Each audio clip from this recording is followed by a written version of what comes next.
Hello friends, welcome to my YouTube channel teaching with Abhi में। दोस्तों, इस वीडियो में हम लोग पढ़ेंगे शारीरिक विकास के बारे में। यानी जो बालक है उसमें शारीरिक विकास किस तरह होता है और कौन कौन सी अवस्था में विकास में क्या क्या परिवर्तन होते हैं, तो इसके बारे में हम लोग इस वीडियो में पढ़ेंगे। यदि आप इससे पहले पिछली वीडियो जो सामाजिक विकास का था और उससे पहले भाषा विकास की वीडियो हम डाले थे, यदि आप उस वीडियो को नहीं देखे हैं तो आप उस वीडियो को देख लीजिए। तो आइए देखते हैं शारीरिक विकास में। पहला है शैशवावस्था में शारीरिक विकास, यानी जो शैशवावस्था है उसमें शारीरिक विकास किस तरह होता है। आगे है कि शैशवावस्था जन्म होने के उपरांत मानव विकास की प्रथम अवस्था है। यानी जो शैशवावस्था है वह जन्म के उपरांत जो मानव विकास है उसकी प्रथम अवस्था है। शैशवावस्था को जीवन का सर्वाधिक महत्वपूर्ण काल माना जाता है। यानी जो शैशवावस्था है वह जीवन का सबसे सर्वाधिक महत्वपूर्ण काल माना जाता है। आगे है कि सामान्यतः शिशु के जन्म से 5 या 6 वर्ष तक की अवस्था को शैशवावस्था माना जाता है। यानी जो शिशु के जन्म है उससे लेकर 5 या 6 वर्ष तक की जो अवस्था होती है उसे शैशवावस्था माना जाता है। इस अवस्था को व्यक्ति के विकास की नींव कहा जाता है और यह जो अवस्था है उसे व्यक्ति के विकास की नींव कहा जाता है। इस अवस्था में शिशु के विकास पर जितना ध्यान दिया जाता है उतना ही अच्छा उसका विकास एवं उसका भावी जीवन होता है। यानी कहा गया है कि शैशवावस्था में हम बालक के जीवन पर जितना अधिक जोर देंगे, जितना अधिक उस पर ध्यान देंगे, वही क्या होगा, उसका उतना अच्छा विकास होगा और उसका जो भावी जीवन है यानी आने वाला जो जीवन है वह उतना ही सफल होगा। आगे है पहला पॉइंट कि जन्म के समय बालक शिशु की लंबाई 51 सेंटीमीटर होती है। यानी यदि हम बात करें कि बालक शिशु की लंबाई, तो जो जन्म के समय उसकी लंबाई होती है 51 सेंटीमीटर तथा बालिका शिशु की लंबाई लगभग आधा सेंटीमीटर कम यानी 50.5 सेंटीमीटर होती है।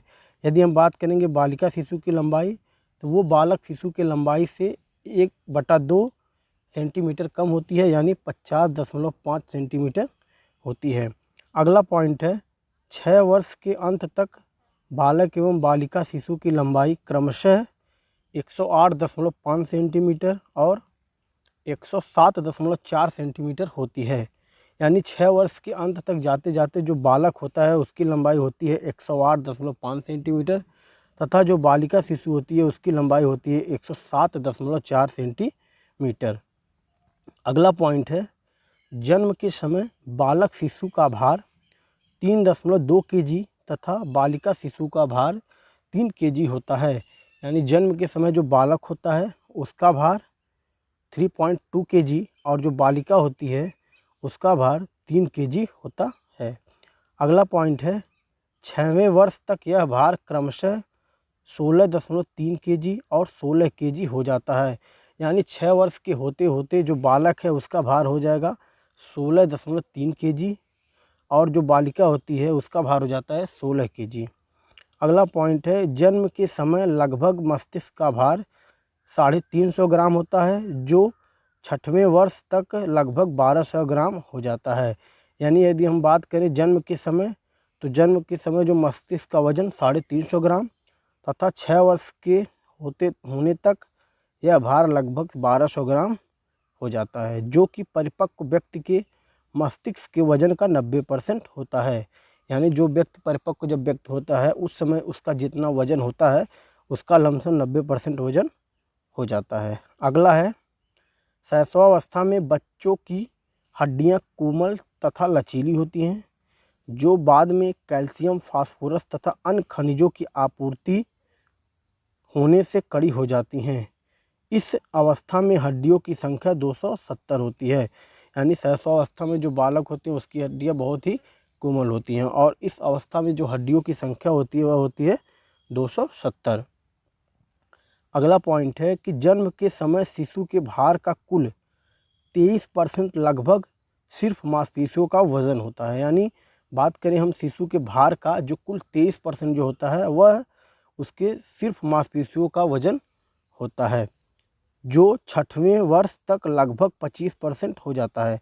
यानी जब बालक 6 वर्ष का हो जाता है तो वह 25% लगभग हो जाता है। अगला पॉइंट है कि जन्म के समय शिशु की धड़कन अनियमित, यानी जब बालक जन्म लेता है तो उस समय जो उसकी धड़कन होती है, यानी जो उसका हार्ट बीट होता है, वह होता है अनियमित एवं अस्थिर होती है, यानी अनियमित और अस्थिर होती है, जो लगभग 1 मिनट में 140 बार होती है। यानी 1 मिनट में अगर हम बात करें तो लमसम 140 बार।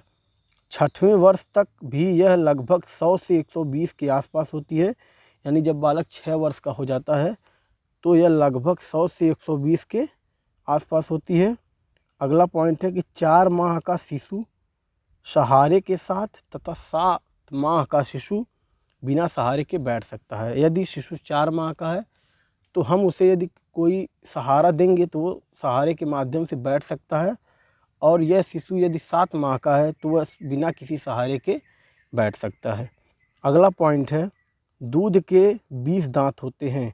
यानी जो दूध के दांत होते हैं वो 20 होते हैं, जो 6 से 12 महीने में निकलने लगते हैं। यानी 6 महीने पूरे होने के बाद से लेकर 12 महीने तक ये निकलने लगते हैं और 3 वर्ष तक निकल जाते हैं, और जो पूरी तरह अगर बात करें तो 3 वर्ष तक ये निकल जाते हैं। अगला पॉइंट है 14वां। अगला पॉइंट है कि 14 माह का शिशु पूरी तरह अस्थायी खड़ा होने लगता है और 15 महीने में शिशु के चलने की शुरुआत हो जाती है। यानी यदि बालक 14 माह का हो गया है तो वह पूरी तरह क्या करता है, अस्थायी खड़ा होने लगता है, और 15 महीने में शिशु में चलने की शुरुआत हो जाती है। अगला पॉइंट है, शैशवावस्था में शारीरिक विकास सबसे तीव्र होता है। शैशवावस्था में यदि शारीरिक विकास की बात करें तो सर्वाधिक तीव्र गति से विकास होता है। अब आगे देखेंगे कि बाल्यावस्था में शारीरिक विकास, यानी जो बाल्यावस्था है उसमें शारीरिक विकास किस तरह होता है। तो शैशवावस्था के तुरंत बाद बाल्यावस्था प्रारंभ हो जाती है। यानी शैशवावस्था के खत्म होने के बाद तुरंत बाल्यावस्था प्रारंभ हो जाती है। मनोवैज्ञानिकों के अनुसार बाल्यावस्था बालक का निर्माणकारी काल है। यानी जो मनोवैज्ञानिक है वो कहते हैं कि जो बाल्यावस्था है यह बालक का निर्माणकारी काल है। इस अवस्था में बालक व्यक्तिगत, सामाजिक और शिक्षा संबंधी बहुत सी आदतों, व्यवहारों, रुचियों तथा इच्छाओं के प्रतिरूपों का निर्माण कर लेता है। यानी इस उम्र में जो बालक होता है वह अपने सामाजिक, शिक्षा संबंधी जो आदतें होती हैं, व्यवहार, रुचि तथा अपनी इच्छाओं के जो प्रतिरूप होते हैं उसका वो क्या कर लेता है, निर्माण कर लेता है। इस काल में बालकों में आदतों, इच्छाओं, रुचियों के जो भी प्रतिरूप बनते हैं, यानी इस काल में जो बालक होता है उसकी रुचि, आदत, इच्छा के जो भी प्रतिरूप बनते हैं वे लगभग अस्थायी रूप धारण कर लेते हैं और उन्हें सरलतापूर्वक रूपांतरित नहीं किया जाता है। अर्थात कहने का मतलब यह है कि इस अवस्था में बालक जो भी अच्छाई, बुराई, आदतें, ये सारी चीज़ें जो भी वो सीखता है वो लगभग अस्थायी रूप से वो ग्रहण कर लेता है, जिसे परिवर्तित करना काफ़ी मुश्किल होता है। अगला है, सामान्यतः बाल्यावस्था मानव जीवन के लगभग 6 से 12 वर्ष के बीच की आयु का वह काल है जिसमें बालक के जीवन में अस्थायित्व आने लगता है। यानी जो यदि हम बात करें सामान्यतः बाल्यावस्था जो मानव जीवन की लगभग 6 से 12 वर्ष के बीच की आयु को माना गया है। यानी जो 6 से 12 वर्ष की आयु है इसको बाल्यावस्था की श्रेणी में रखा जाता है। अगला पॉइंट है, और वह आगे आने वाले जीवन की तैयारी करता है, जिसमें बालक के जीवन में क्या आने लगता है, अस्थायित्व आने लगता है, और वह आगे आने वाले अपने जीवन की क्या करता है, तैयारी करने लगता है। आगे है कि बाल्यावस्था की आयु शिक्षा प्रारंभ करने के लिए सबसे उत्तम मानी जाती है। यानी जो बाल्यावस्था की उम्र होती है इसे माना जाता है कि यह शिक्षा को प्रारंभ करने के लिए सर्वाधिक उपयुक्त काल माना गया है। अगला पॉइंट है, पहला पॉइंट है इसमें कि बाल्यावस्था में शारीरिक विकास को 2 भागों में बांट सकते हैं। यानी कहा गया है कि जो बाल्यावस्था है उसके जो शारीरिक विकास है उसको हम 2 पार्ट में बांट के देख सकते हैं। पहला है संचयी काल, यानी जो संचयी काल है वह 6 से 9 वर्ष, और दूसरा है परिपाक काल जो कि 9 से 12 वर्ष है। अगला पॉइंट है कि बाल्यावस्था में शारीरिक विकास बाकी अवस्थाओं की अपेक्षा धीमा होता है। यदि हम बात करें शैशवावस्था की तो आपने देखा कि जो शैशवावस्था होती है उसमें जो शारीरिक विकास होता है वो सर्वाधिक तीव्र गति से होता है, लेकिन यदि हम बात करें बाल्यावस्था में, तो बाल्यावस्था में जो शारीरिक विकास है यह बाकी अवस्थाओं की अपेक्षा थोड़ा धीमा होता है। अगला पॉइंट है, इस अवस्था में शरीर की लंबाई लगभग 5 से 7 सेंटीमीटर प्रति साल बढ़ती है। यानी अगर बात करें लंबाई बढ़ने की, तो जो पर ईयर होती है वो लगभग 5 से 7 सेंटीमीटर बढ़ती है। 12वें वर्ष के अंत तक बालकों की लंबाई 138.5 सेंटीमीटर तथा बालिकाओं की लंबाई 139.2 सेंटीमीटर होती है। यानी यदि हम बात करें 12 वर्ष के जो अंत तक जो बालक होती है उसकी लंबाई होती है 138.5 सेंटीमीटर तथा बात करें बालिकाओं की लंबाई की तो उनकी होती है 139.2 सेंटीमीटर। अगला पॉइंट है कि अगर भार की बात करें तो 12 वर्ष तक बालकों का औसत भार, यानी जो औसत एक एवरेज माना गया है कि जो भार होता है वह 12 वर्ष तक बालकों का हो जाता है 28.5 केजी, जबकि बालिकाओं का औसत भार 29.8 केजी होता है। अगला पॉइंट है कि मस्तिष्क का वज़न लगभग 1300 ग्राम तक हो जाता है और 95% विकसित हो जाता है। यानी यदि हम बात करें मस्तिष्क के वेट की तो वो 1300 ग्राम लगभग हो जाता है और वह अपने मस्तिष्क जो होता है वह 95% विकास पूर्ण कर चुका होता है। अगला पॉइंट है, हड्डियों की संख्या 350 हो जाती है। इस अवस्था के अंत तक बालक बालिकाओं में लगभग 27 से 28 अस्थायी दांत निकल आते हैं। यानी यदि हम बात करें इस अवस्था के अंत तक जो बालक और बालिकाओं में लगभग 27 से 28 जो अस्थायी दांत होते हैं वो निकल जाते हैं तथा बाकी के 4 दांत किशोरावस्था या प्रौढ़ावस्था में जाकर निकलते हैं। यानी जो शेष 4 दांत बचते हैं वो किशोरावस्था या प्रौढ़ावस्था में जाकर निकलने लगते हैं। अगला पॉइंट है, इस अवस्था के अंत तक मांसपेशियों का भार लगभग कुल भार का 33% हो जाता है। यानी इस अवस्था में अगर हम बात करें मांसपेशियों का भार तो वो लगभग हो जाता है जो हमारा बॉडी का कुल वेट है उसका 33%।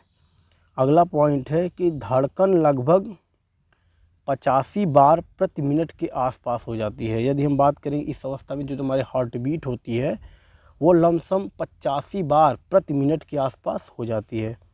अगला है कि 11-12 वर्ष के में बालक बालिकाओं के यौनांगों का तेज़ी से विकास होने लगता है। यानी जो 11 से 12 वर्ष में जो बालक और बालिकाएं हैं इनके जो यौनांगों का जो विकास होता है वो तीव्र गति से होने लगता है। अगला पॉइंट है, किशोरावस्था में शारीरिक विकास। यानी जो किशोरावस्था की उम्र है इसमें शारीरिक विकास किस तरह होता है, तो आइए देखते हैं कि मानव जीवन किशोरावस्था मानव जीवन की सबसे महत्वपूर्ण अवस्था है। यानी जो किशोरावस्था है इसे मानव जीवन का सबसे महत्वपूर्ण अवस्था माना गया है। यह समय बाल्यावस्था और प्रौढ़ावस्था का संधिकाल होता है। यानी जो यह समय होता है वह बाल्यावस्था और प्रौढ़ावस्था का संधिकाल होता है, जिसमें वह ना तो बालक रह पाता है और ना ही प्रौढ़ बन पाता है। यानी इस उम्र में जो बालक होता है वह ना ही बालक रह पाता है और ना ही वह प्रौढ़ बन पाता है। पहला पॉइंट है कि 18वें वर्ष तक बालक की लंबाई लगभग 161.8 सेंटीमीटर तथा बालिकाओं की लंबाई लगभग 151.6 सेंटीमीटर होती है। यानी 18 वर्ष के अंत तक जो बालक होते हैं उसकी लंबाई 161.8 सेंटीमीटर और जो बालिका होती है उसकी लंबाई 151.6 सेंटीमीटर होती है। 18वें वर्ष तक बालक का औसत वजन 47.3 केजी तथा बालिकाओं का औसत वजन 43.1 केजी होता है। यानी जो बालक होता है उसका वज़न जो होता है 47.3 केजी तथा जो बालिका है उसका औसत वजन होता है 43.1 केजी।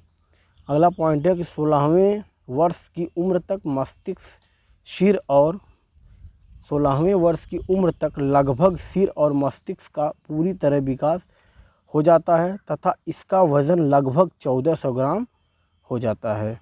यानी जो मस्तिष्क है उसका वज़न जो होता है वो लगभग 1400 ग्राम हो जाता है। हड्डियों की संख्या 206 हो जाती है। हड्डियों की जो संख्या की बात करें तो 206, जबकि हृदय की धड़कन लगभग 72 बार प्रति मिनट होती है। यानी हृदय की जो धड़कन होती है वह लगभग 72 बार प्रति मिनट होती है। इस अवस्था तक लगभग मांसपेशियों का वजन कुल शरीर के वजन का 45% हो जाता है। यानी जो किशोरावस्था की उम्र में जो मांसपेशियां होती हैं उसका जो कुल वजन होता है वो जो हमारे शरीर के वजन का 45% हो जाता है। अगला है पॉइंट कि सामान्यतः 18 वर्ष तक अक्ल के 1 से 2 दांत भी निकल आते हैं। यानी जो अक्ल के दांत होते हैं वो 18 वर्ष तक 1 या 2 वो भी निकल जाते हैं। अगला पॉइंट है परंतु कुछ लोगों में ये दांत प्रौढ़ावस्था में निकल सकते हैं। परंतु यदि हम बात करें जो कुछ लोग हैं तो उनमें ये दांत जो होते हैं किशोरावस्था में ना निकल के प्रौढ़ावस्था में निकलते हैं। तो वीडियो कैसी लगी आपको? यदि वीडियो अच्छी लगी हो तो वीडियो को लाइक करें और चैनल पर नए हैं तो चैनल को सब्सक्राइब भी करें और कमेंट में हमें ज़रूर बताएं कि जो वीडियो है इससे आपको कितना लाभ हुआ और वीडियो आपको कैसी लगी। तो फिर ठीक है, मिलते हैं नेक्स्ट वीडियो में, तब तक के लिए बाय।